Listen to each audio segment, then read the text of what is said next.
नमस्कार दोस्तों, मेरा नाम है विशाल और आप देख रहे हैं देश के सबसे बड़े क्रिप्टो प्लेटफॉर्म कॉइनस्विच कुबेर का यूट्यूब चैनल। आज एक बार फिर हम हाजिर हैं क्रिप्टो की कॉम्प्लेक्स दुनिया को आसान भाषा में समझाने के लिए। आज की वीडियो में हम समझेंगे प्रूफ ऑफ वर्क और प्रूफ ऑफ स्टैक के बारे में और इन दोनों के बीच के अंतर को भी समझेंगे, क्योंकि क्रिप्टो की दुनिया में इनकी बातें अक्सर चलती रहती हैं। देखिए दोस्तों, हम किसी भी क्रिप्टो करेंसी की बात करें तो वो किसी ना किसी कॉन्सेंसस मैकेनिज्म पर काम करता है और उनमें से सबसे मशहूर है प्रूफ ऑफ वर्क और प्रूफ ऑफ स्टैक। लेकिन आज की डेट में ज्यादातर क्रिप्टो करेंसीज का झुकाव प्रूफ ऑफ स्टैक की तरफ है। मशहूर क्रिप्टो करेंसी इथेरियम भी प्रूफ ऑफ वर्क से प्रूफ ऑफ स्टैक की तरफ शिफ्ट हो रही है।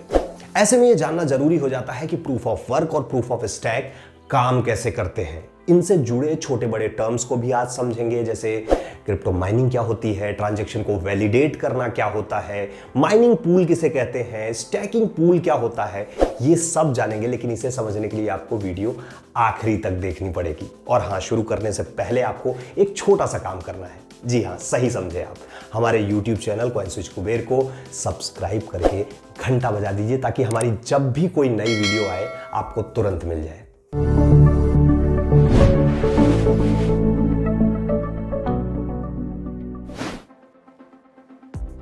सबसे पहले समझते हैं प्रूफ ऑफ वर्क क्या होता है। देखिए, प्रूफ ऑफ वर्क एक क्रिप्टो कॉन्सेंसस मैकेनिज्म है जिसके जरिए ब्लॉकचेन पर ट्रांजैक्शन को रिकॉर्ड किया जाता है। कॉन्सेंसस मैकेनिज्म यानी कि एक कंप्यूटर नेटवर्क में किसी भी एक चीज के लिए हर एक कंप्यूटर, हर एक नोड का एग्री होना यानी सहमत होना। थोड़ा टेक्निकल हो गया।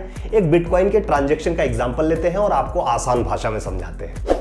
मान लीजिए ए बी को कुछ बिटकॉइन सेंड करता है। अब जैसा कि आपको मालूम है कि बिटकॉइन एक डिसेंट्रलाइज्ड करेंसी है, तो यहां पर कोई बैंक या सेंट्रल अथॉरिटी नहीं है, यानी ए से बी के बीच में कोई थर्ड पर्सन नहीं है। अब ऐसे में हो सकता है कि ए जो ये ट्रांजैक्शन करना चाहता है वो फेक हो, या फिर ये ट्रांजैक्शन गलत तरीके से परफॉर्म किया जा रहा हो। जैसे मान लीजिए ए बी को 5 बिटकॉइन सेंड कर रहा है, लेकिन ऐसा हो सकता है कि ए के पास 5 बिटकॉइन हो ही नहीं, बल्कि सिर्फ 4 बिटकॉइन ही हो। या फिर ऐसा भी हो सकता है कि ए के पास अगर 5 बिटकॉइन हो भी तो वो ए ने बी को भी 5 बिटकॉइन सेंड कर दिया हो और सी को भी 5 बिटकॉइन सेंड कर दिया हो। ऐसे में जरूरत होती है इन ट्रांजैक्शंस को सही तरीके से वेरीफाई करने की, और जो ये काम करते हैं उन्हें माइनर्स कहा जाता है। अब आपके दिमाग में ये सवाल आ रहा होगा कि इन्हें माइनर्स क्यों कहा जाता है। तो देखिए, प्रूफ ऑफ वर्क में जो नए कॉइन्स मार्केट में आते हैं वो इन्हीं माइनर्स के थ्रू आते हैं। जब ये माइनर्स ट्रांजैक्शन वेरीफाई करके ब्लॉक को ब्लॉकचेन में ऐड करते हैं तो इन्हें रिवॉर्ड के तौर पर कुछ कॉइन्स मिलता है और फिर ये कॉइन सर्कुलेशन में आ जाते हैं। इसलिए इस प्रोसेस को माइनिंग कहते हैं और इन ट्रांजैक्शंस वेरीफाई करने वालों को माइनर्स कहते हैं। और ये माइनर कोई भी हो सकता है जो उस बिटकॉइन नेटवर्क का हिस्सा हो, जिनका काम ये होता है कि वो वेरीफाई करे कि जो ट्रांजैक्शन हो रही है वो सही परफॉर्म हो रही है या नहीं, और इसी वेरिफिकेशन को ट्रांजैक्शन वैलिडेट करना कहते हैं। प्रूफ ऑफ वर्क मैकेनिज्म में ट्रांजैक्शन को वैलिडेट करने के लिए एक कॉम्प्लिकेटेड मैथमेटिकल पजल को सॉल्व करना पड़ता है। अब ऐसा नहीं है कि पेन और पेपर लेके ये पजल सॉल्व किया जाता है। ये मैथमेटिकल पजल्स इतने कॉम्प्लिकेटेड होते हैं कि इसके लिए बड़े बड़े कंप्यूटर, ग्राफिक कार्ड वगैरह की जरूरत होती है, यानी कंप्यूटेशनल पावर की जरूरत होती है। और इसे सॉल्व करने के लिए बहुत से माइनर्स अपने कंप्यूटेशनल पावर के साथ आपस में कंपीट करते हैं, पर कोई एक माइनर ही जीतकर ब्लॉक को ब्लॉकचेन में ऐड कर पाता है। बाकी माइनर्स को फिर नेक्स्ट टाइम कंपीट करना होता है किसी और ट्रांजैक्शन के लिए। और यही इसकी सबसे बड़ी खामी है कि एक ही ट्रांजैक्शन को वैलिडेट करने के लिए ढेर सारे माइनर्स अपने कंप्यूटेशनल पावर के साथ कंपीट करते हैं, मुकाबला करते हैं, और उनमें से कोई एक ही माइनर ट्रांजैक्शन को वैलिडेट कर पाता है। बाकी सारे माइनर्स की जो कंप्यूटर में लगने वाली एनर्जी है वो वेस्ट हो जाती है। प्रूफ ऑफ वर्क में एक टर्म है माइनिंग पूल। माइनिंग पूल का क्या मतलब होता है? जब ढेर सारे छोटे बड़े माइनर्स एक साथ मिलकर अपने अपने कंप्यूटेशनल पावर को एक साथ कंबाइन करके माइनिंग करते हैं तो ऐसे में इनको ब्लॉक रिवॉर्ड मिलने के चांस बढ़ जाते हैं, और जो रिवॉर्ड मिलता है वो आपस में अपने कंप्यूटेशनल पावर के अकॉर्डिंग डिस्ट्रीब्यूट कर लेते हैं। अब माइनिंग पूल्स की खास बात यह है कि बहुत से छोटे माइनर्स को भी माइनिंग में पार्टिसिपेट करने का मौका मिल पाता है। लेकिन अगर ओवरऑल देखेंगे तो माइनिंग पूल्स कहीं ना कहीं थोड़ा सेंट्रलाइज्ड हो जाता है, क्योंकि इनके पास ज्यादा कंप्यूटेशनल पावर होता है, तो ज्यादातर ट्रांजैक्शंस यही वैलिडेट कर पाते हैं। प्रूफ ऑफ वर्क मैकेनिज्म का इस्तेमाल bitcoin, Litecoin, Dogecoin, bitcoin cash जैसे कई फेमस क्रिप्टो द्वारा किया जा रहा है। अब बारी है यह जानने की कि प्रूफ ऑफ स्टैक कैसे काम करता है। देखिए, प्रूफ ऑफ स्टैक भी एक तरीके का क्रिप्टो कॉन्सेंसस मैकेनिज्म है, जो कि प्रूफ ऑफ वर्क के अल्टरनेट के तौर पर इस्तेमाल किया जाता है, ताकि एनर्जी कंजम्पशन को कम किया जा सके और स्केलेबिलिटी को इनहेंस किया जा सके। प्रूफ ऑफ स्टैक मैकेनिज्म में माइनर्स के बजाय वैलिडेटर्स होते हैं, और इन वैलिडेटर का भी वही काम होता है जो प्रूफ ऑफ वर्क में माइनर्स का होता है, ट्रांजैक्शन वैलिडेट करना। बस अंतर इतना है कि इसमें ट्रांजैक्शन वैलिडेट करने के लिए कोई कंपटीशन नहीं होता है, क्योंकि इसमें एक ट्रांजैक्शन को वेरीफाई करने के लिए सिर्फ एक ही वैलिडेटर सेलेक्ट होता है। अब सवाल ये आता है कि वैलिडेटर कौन है। देखिए, वैलिडेटर कोई भी हो सकता है जो उस ब्लॉकचेन नेटवर्क का हिस्सा हो और उसके पास स्टैक करने के लिए कुछ कॉइन हो, यानी सिक्योरिटी के तौर पर देने के लिए कुछ कॉइन होना अनिवार्य है। जैसे इथेरियम जब प्रूफ ऑफ स्टैक पे काम करने लगेगा तो उसका वैलिडेटर बनने के लिए आपको 32 इथेरियम कॉइन स्टैक करना होगा। अब ऐसे ही कई वैलिडेटर्स के बीच में से किसी एक को रैंडमली एल्गोरिदम के थ्रू सेलेक्ट किया जाता है। ध्यान रखिए, यह सिलेक्शन उन लोगों के बीच से ही होता है जो अपने कॉइन स्टैक करके पहले से ही रखते हैं, और जिसका ज्यादा कॉइन स्टैक में होता है उसके वैलिडेटर होने की संभावना ज्यादा होती है। अब क्योंकि यहां एक ट्रांजैक्शन के लिए एक ही वैलिडेटर है, तो इस बात की पूरी संभावना है कि वो किसी फेक ट्रांजैक्शन को कंफर्म कर दे या फिर किसी ट्रांजैक्शन को गलत तरीके से वैलिडेट कर दे। ऐसे में उस वैलिडेटर का जितना भी कॉइन स्टैक के फॉर्म में लॉक रहता है, वो अब उस वैलिडेटर को रिटर्न नहीं मिल पाता है। इसी प्रोसेस को कहते हैं स्लैशिंग। कई बार ऐसा भी होता है कि टेक्निकल रीजंस की वजह से ट्रांजैक्शन कंप्लीट नहीं हो पाता है, जैसे ट्रांजैक्शंस के बीच में अगर बिजली चली गई या फिर सिस्टम खराब हो गया। ऐसे सिचुएशन में भी स्लैशिंग हो जाती है, यानी कि वैलिडेटर को अपना स्टैक रिटर्न नहीं मिल पाता है। इस प्रोसेस में नोटिस करने वाली बात यह है कि किसी भी ट्रांजैक्शन को वैलिडेट करने के लिए पूरे नेटवर्क को इन्वॉल्व होने की जरूरत नहीं होती है, जिसकी वजह से स्केलेबिलिटी भी इंप्रूव हो जाती है, यानी ट्रांजैक्शन स्पीड बढ़ जाती है और कम समय में कई ट्रांजैक्शन पॉसिबल हो पाते हैं। प्रूफ ऑफ स्टैक मैकेनिज्म में कंप्यूटेशनल पावर की जरूरत नहीं होती है, क्योंकि यहां किसी भी ट्रांजैक्शन को एक नॉर्मल कंप्यूटर से भी वैलिडेट किया जा सकता है। अब जैसा कि मैंने आपको प्रूफ ऑफ वर्क में माइनिंग पूल के बारे में बताया था, ठीक वैसे ही प्रूफ ऑफ स्टैक में स्टैकिंग पूल होता है, जिसमें ढेर सारे नोड्स अपना होल्डिंग कॉइन मिलाकर, थोड़ा थोड़ा होल्डिंग कॉइन मिलाकर एक वैलिडेटर बनाने के लिए पार्टिसिपेट करते हैं।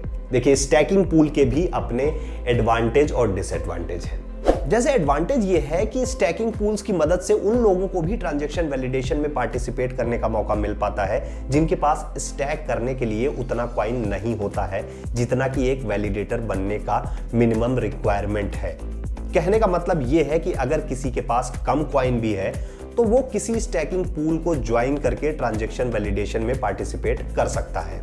और डिसएडवांटेज ये है कि स्टैकिंग पूल्स डिसेंट्रलाइजेशन को कमजोर करते हैं। जैसा कि हमें मालूम है कि जो नोड जितना ज्यादा कॉइन स्टैक करेगा उसको वैलिडेटर बनने का चांस उतना ही ज्यादा होता है।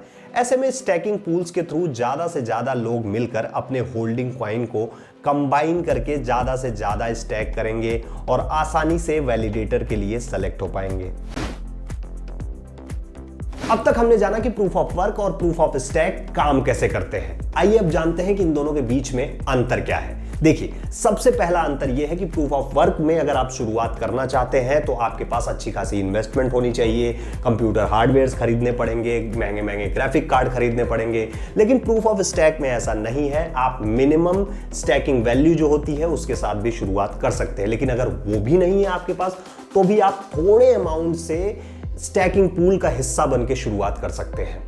दूसरा अंतर यह है कि जो प्रूफ ऑफ स्टैक है वो प्रूफ ऑफ वर्क के मुकाबले ज्यादा डिसेंट्रलाइज्ड है।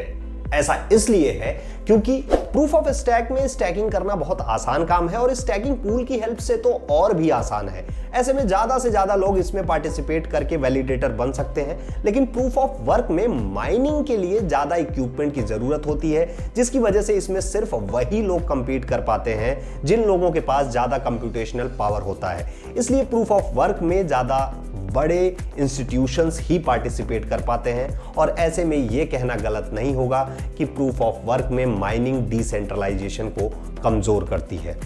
तीसरा अंतर यह है कि प्रूफ ऑफ वर्क में आपको एक ब्लॉक को ब्लॉकचेन में ऐड करने पर रिवॉर्ड के तौर पर कुछ कॉइन मिलते हैं, साथ ही ट्रांजैक्शन की फीस भी मिलती है। लेकिन प्रूफ ऑफ स्टैक में ब्लॉक को ब्लॉकचेन में ऐड करने पर रिवॉर्ड के तौर पर केवल ट्रांजैक्शन फीस ही मिलती है।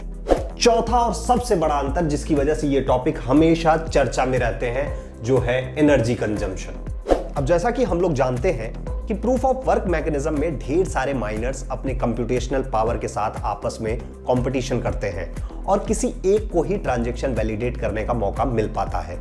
इसलिए जो बाकी माइनर्स होते हैं उनकी एनर्जी वेस्ट हो जाती है और ऐसे में एक ट्रांजैक्शन के पीछे ढेर सारी एनर्जी का वेस्टेज होता है। लेकिन प्रूफ ऑफ स्टैक में एक ट्रांजैक्शन के लिए एक ही वैलिडेटर होता है और वो भी ये काम एक नॉर्मल कंप्यूटर से भी कर सकता है। इसलिए प्रूफ ऑफ वर्क मैकेनिज्म की तुलना में प्रूफ ऑफ स्टैक मैकेनिज्म कई गुना कम एनर्जी कंज्यूम करता है। कैम्ब्रिज यूनिवर्सिटी के रिसर्चर्स के अनुसार बिटकॉइन एक साल में 121 टेरावाट आवर एनर्जी कंज्यूम करता है, जो कि अर्जेंटीना जैसे देश के एक साल के एनर्जी कंजम्पशन से भी ज्यादा है। वहीं कार्डेनो, जो कि प्रूफ ऑफ स्टैक मैकेनिज्म पर काम करता है, वो एक साल में सिर्फ 6 गीगावाट आवर एनर्जी कंज्यूम करता है। अगर बिटकॉइन से तुलना किया जाए तो कार्डेनो 99% कम एनर्जी कंज्यूम करता है और इसी एक्सेस एनर्जी कंजम्पशन की वजह से इथेरियम ब्लॉकचेन भी प्रूफ ऑफ वर्क से प्रूफ ऑफ स्टैक मैकेनिज्म पर शिफ्ट हो रहा है। माना कि प्रूफ ऑफ वर्क ज्यादा एनर्जी कंज्यूम करता है, लेकिन ये एक वेल टेस्टेड मैकेनिज्म है जिसने बड़ी बड़ी क्रिप्टो करेंसी जैसे बिटकॉइन हो गया, इन सबको सालों से सिक्योर और डिसेंट्रलाइज रखा है। वहीं प्रूफ ऑफ स्टैक अभी अपने शुरुआती दिनों में है और प्रूफ ऑफ वर्क के मुकाबले कम टेस्टेड मैकेनिज्म है। आपको क्या लगता है, कौन सा मैकेनिज्म बढ़िया है? हमें कमेंट करके जरूर बताइएगा और क्रिप्टो करेंसी से जुड़ी बारीक से बारीक जानकारी के लिए कॉइनस्विच कुबेर का यूट्यूब चैनल सब्सक्राइब करके घंटा बजा दीजिए। चलते हैं। क्रिप्टो करेंसी एक अनरेगुलेटेड डिजिटल एसेट है, न कि वैध मुद्रा। इसलिए सभी तरह के निवेश दामों के उतार चढ़ाव और बाजार के जोखिमों के अधीन है। कॉइनस्विच कुबेर किसी तरह के लाभ या रिटर्न की गारंटी नहीं देता है।